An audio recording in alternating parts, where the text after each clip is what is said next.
The Wi-Fi Tree. Sa gitna ng barangay Maligaya, may isang matandang puno na sobrang kakaiba. Angkad, liko-liko, at kumikislap tuwing gabi. Wala namang pumapansin hanggang sa may mangyaring maiwaga. Ang mga bata sa barangay laging nakatutok sa cellphone at tablet. Pero isang araw, habang dumadaan sila sa puno, uy, ang lakas ng wifi dito. Nagsiksikan ng mga bata sa paligid ng puno. Kumarat agad ang balita.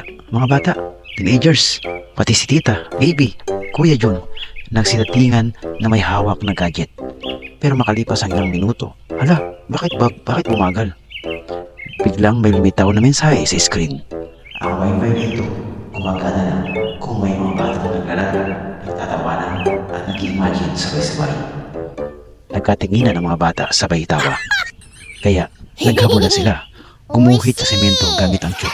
Gumawa ng kwento tungkol sa puno na alien daw. At boom, bumalik ang malakas na wifi.